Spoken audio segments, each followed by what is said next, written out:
साथियों नमस्कार। हिंदी कहानियों के इस अंक में हम आपके लिए लेकर आए हैं पिता पुत्र की मार्मिक कहानी परिवार, जिसे पढ़कर आपको अपने बच्चों की परवरिश से लेकर उनके आपके प्रति चल रहे विचारों को बखूबी से समझने का मौका मिलेगा। आशा है आपको हमारी यह वीडियो पसंद आएगी। हर रात की तरह आज भी मैं देर से घर पहुंचा। हमेशा से कोई भी गलत आदत ना होने के कारण कॉलोनी में कोई भी मुझे देर रात आने पर गलत नज़रों से नहीं देखता था। मैं हमेशा इस बात को लेकर गर्व करता कि लोग अपने बच्चों को मेरी उपलब्धियों का उदाहरण देकर अच्छा पढ़ने लिखने की सलाह देते हैं। खैर यही बात सब सोचते हुए मैंने अपनी चाबी से घर का दरवाज़ा खोला। हालांकि मुझे पता था कि तब तक दीप्ति को नींद नहीं आती थी, पर मैं अपने 5 साल के बेटे चिंटू को नींद में नहीं जगाना चाहता था। दरवाजे पर हल्की सी आहट पाकर दीप्ति हमेशा की तरह कमरे से बाहर आई। तब तक मैं मुँह हाथ धोने के लिए बाथरूम की तरफ जा चुका और हमेशा की तरह दीप्ति खाना गर्म करने के लिए किचन में चली गई। हर रोज़ ऐसा ही होता और सुबह घर से निकलने के बाद दीप्ति को इस तरह की जीवन शैली से कोई प्रॉब्लम नहीं थी।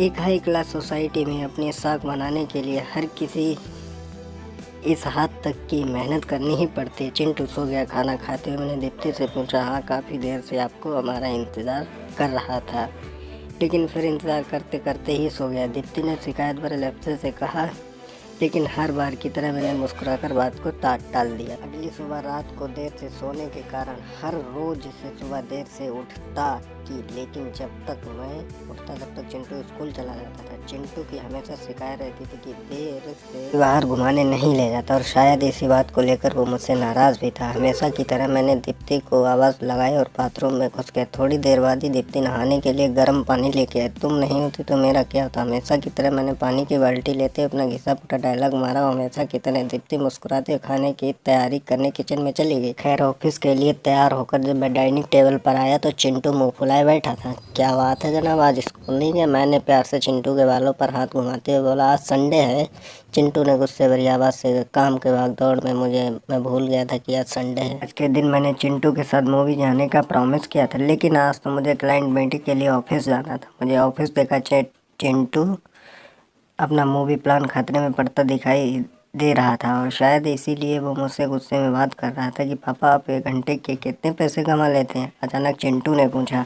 चिंटू ने पहले कभी इस रवैये से नाराज़ में बात नहीं की थी। शायद गुस्से में उसने ऐसा कह दिया, लगभग 1000 रुपये। मैंने कहा, क्या आप मुझसे 500 रुपये उधार दे सकते हैं? चिंटू ने कहा, लेकिन तुम्हें पैसे क्यों चाहिए? मैंने थोड़ा गंभीर होते हुए पूछा। मुझे चाहिए, चिंटू ने बनावटी मुंह बनाते हुए कहा। खैर मैंने चिंटू को 500 रुपये दे दिए। चिंटू उठा और अंदर से अपने गुल्लक ले आया। चिंटू ने अपने गुल्लक से 500 रुपये निकाल कर 1000 रुपये मेरे हाथ में रखते हुए, क्या आप कल से मुझे आपका 1 घंटा दे सकते हैं? मुझे आपके साथ बैठकर खाना खाना है। बहुत बिगाड़ रखा है तुम्हारी मम्मी ने तुम्हें। चिंटू की इस हरकत पर मैंने गुस्से से चिंटू को एक थप्पड़ लगाते हुए कहा। हिंदी का तर्क यही है कि परिवार के लोगों के लिए पैसा कमाने की चाह में हम अब परिवार को समय देना भूल जाते हैं। ज़िंदगी में सबके बीच में तालमेल बिठाकर चलना ही समझदारी है।